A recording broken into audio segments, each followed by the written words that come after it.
Hey, today we're going to be talking about figure drawing. And as you approach your first figure, you're going to be thinking about figure proportions. That's what we're going to really focus on today. If you're drawing, you'd be drawing on a piece of paper. I'm going to be drawing here on my Cintiq screen, and they're going to be the same principles. This is really not going to be a tutorial on how to use Photoshop as much as it is working about proportions of bodies. But I will give you some suggestions on if you are drawing on the computer, things you could do, but there are things you can also apply to paper.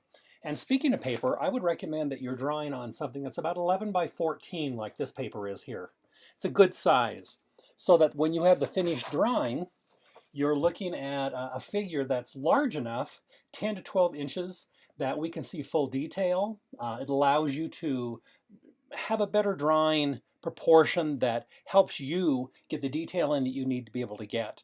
And as I say to my students, if you're going to make a mistake, make it big so we can really see it.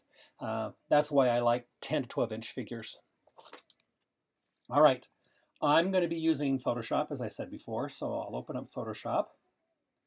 And I'm going to bring in a new piece of paper. 11 by 14, Photoshop knows what I like, so it tends to go to that size for me. And here's my drawing. As I start drawing a figure, I need something for a constant measurement. When we're drawing anything or when we're creating something, we use measurements. I'm going to use the human head as the measurement, and the average size person is 7.5 heads tall.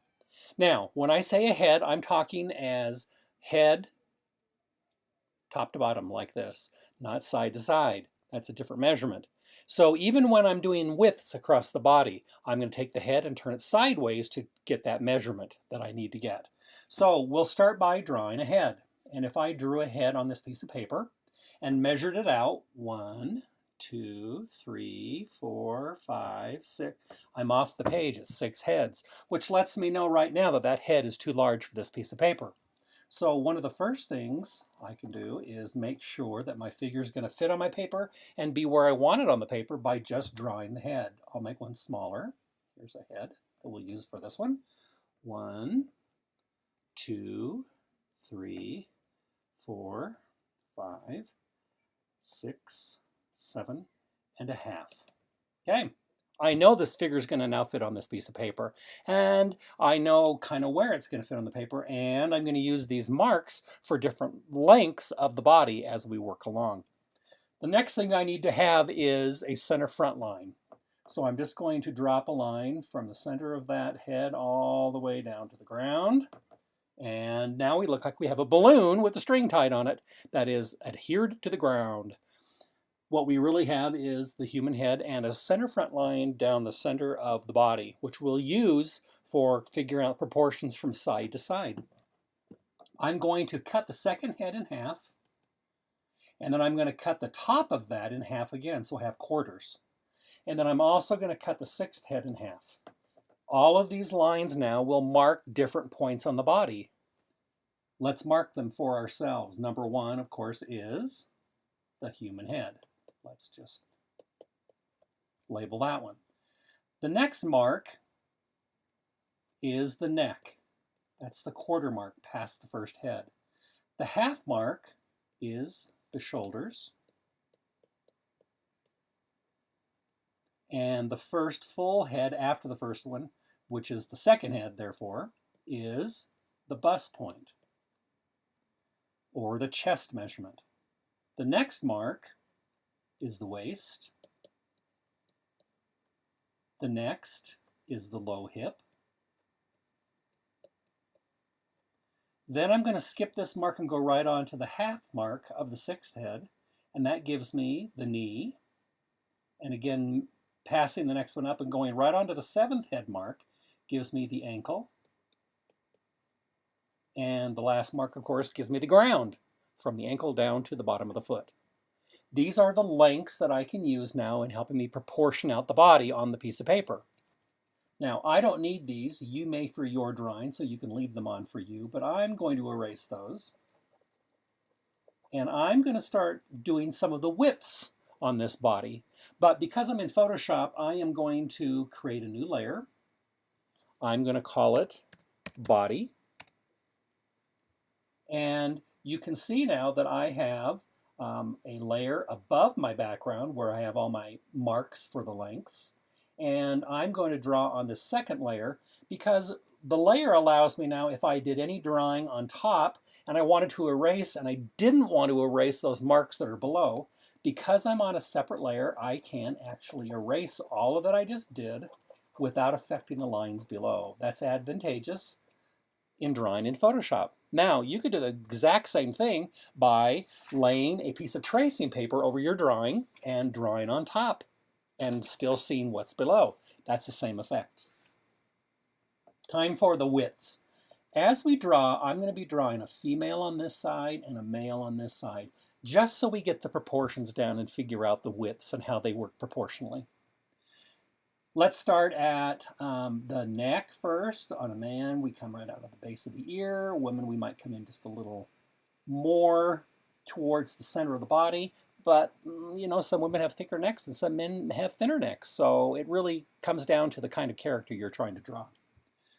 The next measurement, we're going to go into bone structures and different widths. Men tend to be 2 heads wide at the shoulders, and women are only 1.5 heads wide. Now I'll get that measurement by measuring from the top of the head here down to the bottom of the second head. There's a 2-head measurement. If I grab that with my fingers, like that, and center it on the line and mark it off, I now have marked off 2 head width. 1 head on this side, 1 head on the other side of the center front line. I'm going to erase this one because that's a female line on this side. Take 1.5 heads by marking from the top of the head again, down to the shoulder line this time. That'll give me 1.5 heads. Turning that sideways and marking it off. And now I have the female measurement. You'll note that this is a little closer to the center line than this one is. That's accurate because a man has wider shoulders than a female does. I'm going to erase now my last few marks. Let's just erase these physically like that. Okay. That gives us our male shoulders and our female shoulders. At the chest or bust point, a male is 1.5 heads wide. A female is 1.25. So again, I'll take the 1.5 measurement, turn it sideways, center it on the line, and mark that off for a male. I'll take the 1.25, which is now the top of the head, to the bottom of the neck. Take that measurement, turn it sideways and centered, and mark off the female chest. Okay. Waist. Female is 1 head wide, male is 1.25 wide. So let's mark off the male side again, 1.25 to the bottom of the neck, center that, and mark it off. On the female, 1 head only. Turn sideways and mark that one off. Now we're at the high hip, or I'm sorry, the low hip. Female is 1.5. Male is also 1.5. Interestingly, this is the one with measurement that proportionally on both bodies is the same. However, when you look at comparison of 1.5 head for the male, that matches the male chest. On the female, 1.5 heads matches the shoulders. That explains why hips look larger on a woman, because proportionally they match her shoulders, and on a man they only match his chest. Okay, we'll remove those marks. We don't need those. And I'm going to take 1.5 head measurement. I'm going to lay it on here and mark it off. And we can now connect dots. We'll have a male silhouette on this side and a female silhouette on this side. We can start to see already the difference in some of the proportions for the male and the female. I'm going to now connect the shoulders and the neck with a shoulder curve. And I've completed the basic outline of my torso. Now it's time to add appendages. Again, because I'm in Photoshop, I'm going to add a new layer and call it arms and legs. That works for me. And I'm going to draw in the first oval, which is the arm psi. That would be arm psi. Psi meaning the circumference around something, around this part of the joint, okay? Want you to notice that when I drew this in, and I'll draw it a little larger over here on the side, here's my shoulder line. When I drew in that oval, I added a little more height to the joint and a little more width as it came off. That's because if you see my shoulder line, you'll see that there's this ball that we call the shoulder itself, the shoulder joint, and it does add a little more height up here and a little more width on this side. Okay? Don't have to add a lot, just some. And I'll do the exact same on the other side. How big is that? Well, if you look at my side, it's about 3/4 of a head. And that's about what I made it here. About a 3/4 of a head is the size of that arm side. I'm going to now work on the legs. That means I need to add the joints. Now, one thing you might notice as I'm drawing these characters, you might notice that I'm in some ways mimicking one of these. This is one of those proportional dolls that artists might use for posing a figure to be able to draw from, and obviously something you could do also because you're using the same kind of method in drawing out your figure. I'm going to remove these measurements out on the side, which means I need to go down one layer and remove them because I'm going to draw my arms in here and go back up to the arms and legs layer. And one thing that I want to note to you is that the top of the arm is shoulder to elbow, right? On the body, shoulder to waist is how it actually fits. Now, shoulder to waist, you'll notice, is 1/2 + 1. So it's 1.5 heads. And therefore, if I just take that measurement, shoulder line to waist, and put my finger in the middle of that joint, I can just draw the sausage to represent the top of the arm. Okay, make sense? I could take that same measurement and swing it any which way I want to get the angle of the arm that I want. I'll do the exact same thing on this side for the female. And now here's a side comment for you, just for your information. If I wanted to raise that arm clear up in the air, I hope you will note that that really doesn't look right. It looks kind of odd to see that up at an angle. That's because the shoulder joint is a very interesting joint. I'm going to erase this whole thing so you'll see this work. When I raise my shoulder, as soon as I get to about shoulder line, as soon as I keep moving past that, my joint physically moves up to allow my arm to go up higher. This joint is one of the only joints in your body that's not attached to the rest of the body with bone. It's only attached by my muscle, which allows me to raise and lower it. I can't do that on my elbow joint. I can't move it around like that. Only on my shoulders can I do that. So if I want to draw an arm up in the air, I have to physically dislocate that joint just a little bit. And then when I take that measurement up,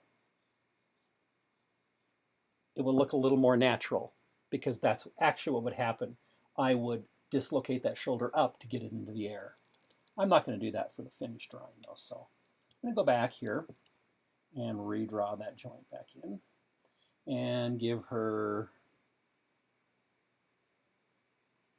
the top of her arm. Now, please note that the lengths of these are both the same on male and female. They go down to their waist.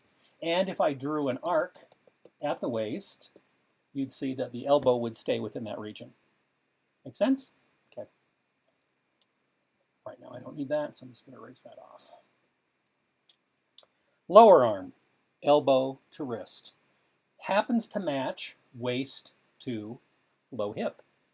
So it's 1 head long. I can add the joint and then add that measurement of 1 head out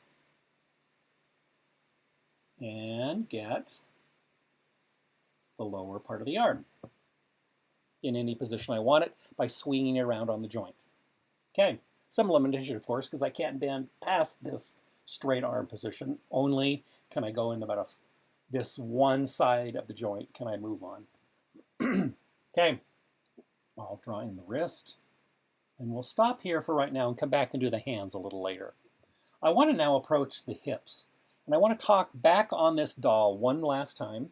You'll note that when they designed these dolls, they cut it off flat right here at the low hip, and then they just simply added in the joints at the bottom and allow the legs to swing forward and backwards. You, however, have the ability to swing sideways. This doll does not. I can physically put my leg out to the side because the way the joint actually is attached into the body. This is not the way it's done. So I'm going to erase these lines. And I'm going to actually draw these circles in ovals up at a slant, which I would call the panty line. If this were the bottom of a leotard or panties that someone's wearing, that's kind of the angle we would have there on the body. I refer to that as the butterfly. And you can kind of see why. Some wings branched out there, up at an angle a little bit. This mimics the oval of that hip just a little bit better, kind of the pelvic opening that the leg fits into. I'm going to then encompass that entire joint and go down to the knee mark on both sides. And that will give me the upper part of the leg. Please note that that is 1.5 heads long. Okay, so that's the measurement I can use, which means I could swing that leg clear out if I wanted to by measuring out 1.5, and that's another arc that I could put out here, just like I did at the waist for the elbow. I could swing that out to get the knee where I wanted it, at 1.5 heads down. Now, a word before I draw the bottom part of the leg. One of the reasons I had the center front line for measurements was to proportionally actually get the widths out where I needed them. That makes sense. But it also was for placement of the legs, because we are centrally located in our gravity line within our body as well. The rule states that I can stand up if that gravity line is between my two inner ankles. If I crossed over and put one leg clear past that line, I would fall over. Gravity would pull me over. But as long as I keep my legs so that that line is between my inner ankles, I can adjust and move my legs in and out as I need to, but I need to follow that rule of gravity. So I'm going to just draw in the knees, and then I'm going to draw a shin bone down to guide me down to the ankle, and draw in the rest of the sausage to represent the bottom part of the leg on both sides. And I could then add feet by adding in the ankles and adding those, but we're going to stop here for just a moment and talk about each of those areas a little more thoroughly before we draw them in on this figure. So first, we're going to go to the hands. I'd like to draw in another layer. No, I'm going to actually draw in a whole new piece of paper. Okay. This allows me now to show you more about the hand. First of all, the hand is 3/4 of a head. So if I have 3/4 of a head, that's the length of my hand. And half of that, here's my length of my hand, let's say. Half of that is palm, and the other half is fingers. Now, the palm is not really just a square. It's more of a slice of bread. So I'm going to kind of cut it like this with a curve. And that means, therefore, that the fingers branch out off of that top of that palm because they're built on the curve with the rest of the hand. If I, therefore, added in 3 fingers, equal distant all the way, I would indeed represent these 3 fingers. This middle one might be just a little longer, but usually not. Your 3 fingers here are pretty close to the same size. They just appear to be longer because they're built on a curve. This one, however, is a little bit smaller, and we probably call it the little finger because of that, right? We can then cut these into thirds and find the joints. That's where the joints lie on those fingers.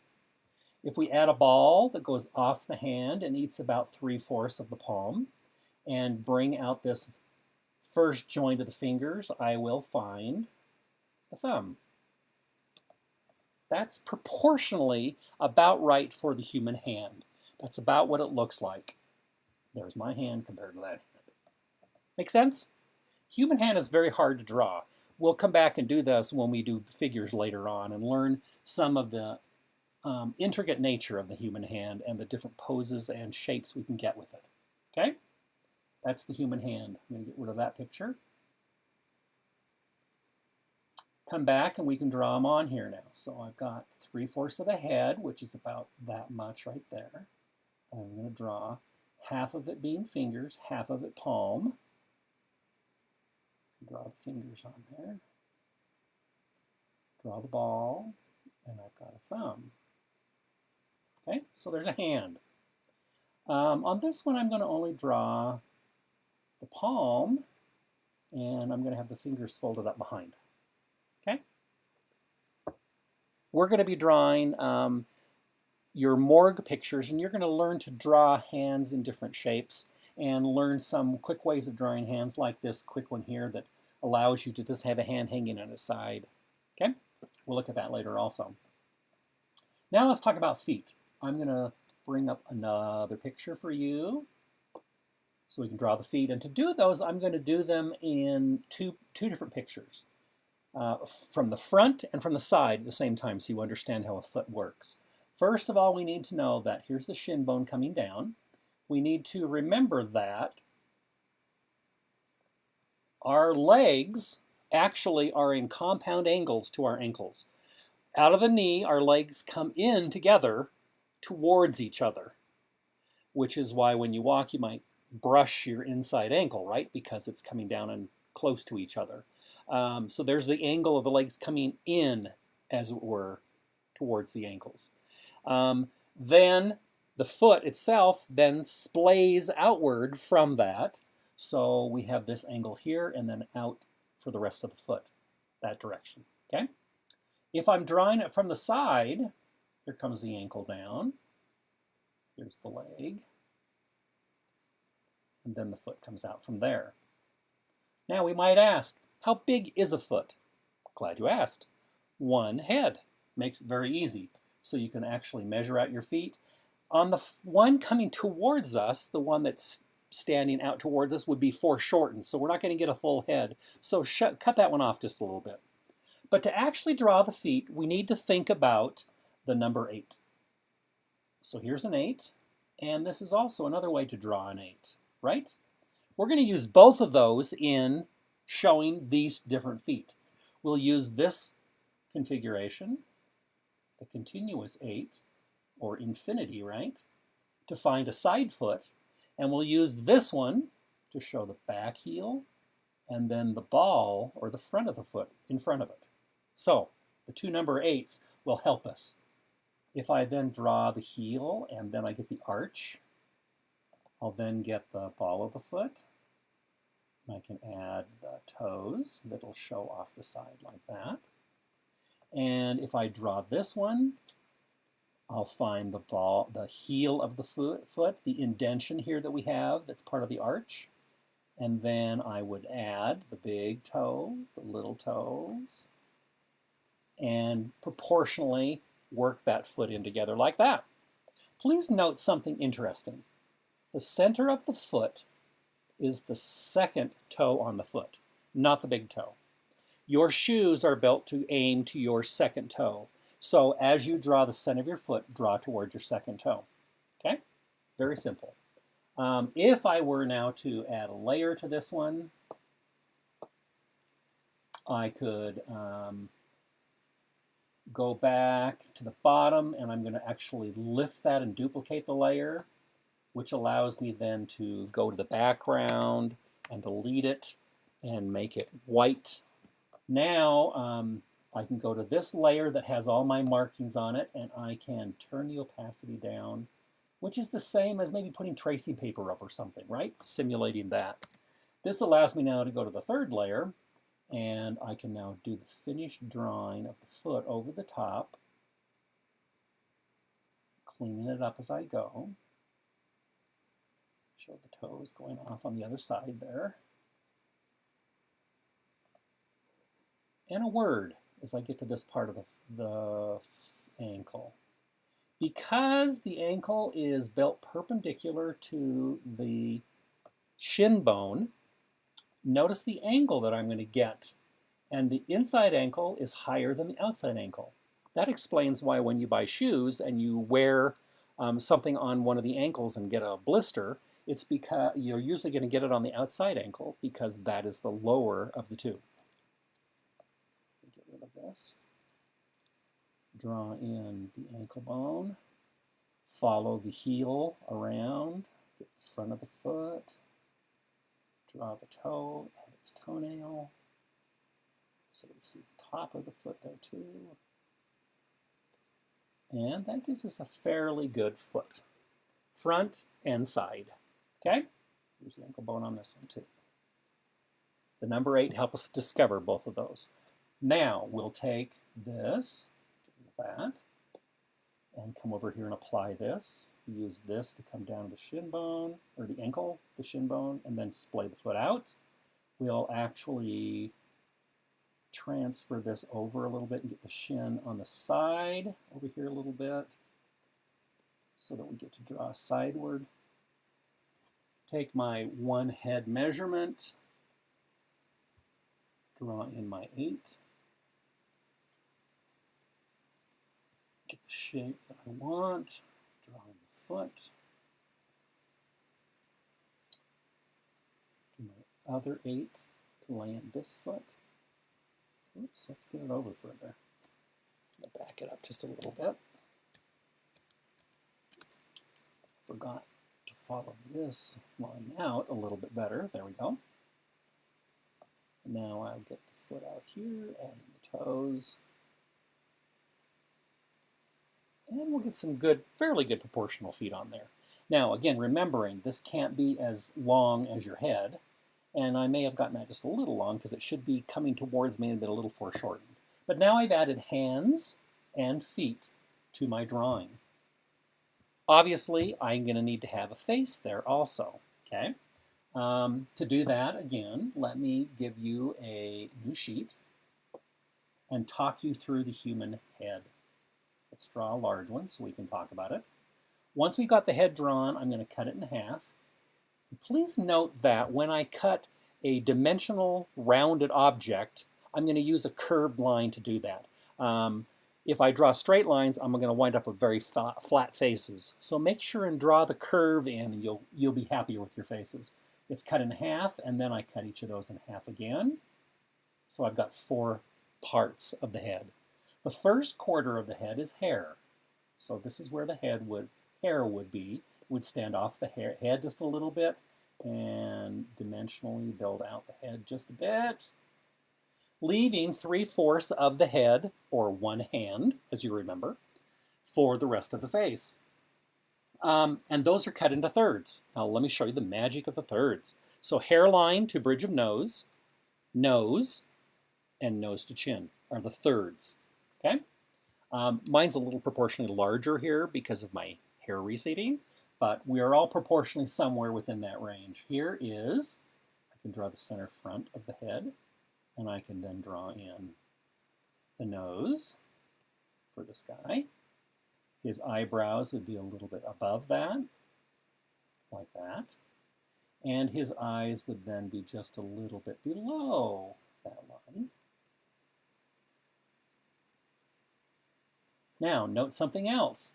We are 1 eye wide between the eyes and 1 eye to the outside of the head. So we're about 5 eyes wide, you might say, proportionally. Okay. Halfway between the nose and the chin, which is about there, is not the mouth. It is the bottom of the bottom lip. So if I draw that up, I will probably find the mouth. And then I might have some top lip there also on top of that. And the eye is magically, the mouth is magically the width of the 2 center of the eyes. The center of the 2 eyes. There we go. Got it right. One last magic trick for that face is if I grab my nose and turn my head, I find my ears automatically. The ears live in the same plane as the nose, and so we can draw them in right there, proportionally. And we have the human head. Looks pretty good. we would want to work on that, but it's a good guideline for laying in the head. I'm going to remove that. We don't need it anymore. I'll add that to this character and put the hair in on this side. This is a guy over here and a girl on this side, right? Okay. So we'll have eyebrows there, a nose, and a mouth. It's a lot smaller here than it was on the other drawing. That's okay. And now we've got a fairly good proportional figure that we could draw the body on. We're not completely finished on the female side. When I gave you all the proportions, that was all bone structure with a layer of skin, but there's one more member of the female body, the breast, that needs to be added because it has nothing to do with the bone structure. It is dimensionally different sizes on different girls, and then you cut off the top and you'll find the bust. Now, this is the basic layout of the human form. It gives you the proportions and how things lay out, but it shouldn't rule the way you draw your figure. You should allow this to give you a guideline, and then you would lay paper on top of this. So we would add one more layer. And this we would call the figure, the actual drawing that we're going to do. I'm going to select each of these layers below, just because this is where I am, and I'm going to merge these layers. So I only have all the figure that I just drew, all the lines that I just drew. And I need to back up because I really didn't want to do that. I wanted to actually do this. Sorry. Merge those two layers. That then I can make them kind of sort of go away, so it's light colored. Okay. And of course, I should have done the same thing with my dimensions, which are standing out. But I can now go back to the figure to draw on, and I can now proportionally draw my figure on here, complete it exactly the way I want it, drawing all the real shapes over the tops of these because we all don't look like mechanical dolls, strangely enough.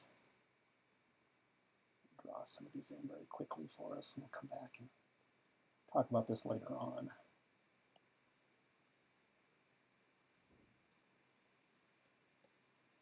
Now the shape on the male figure we have to worry a little bit about. It doesn't affect the clothing hang too much, so we don't worry a lot about it.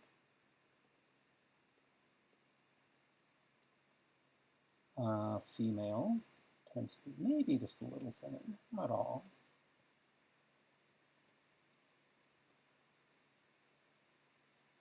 Bust line.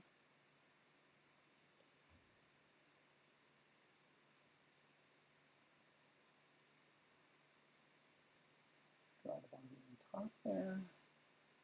Come back and clean that all up a little later.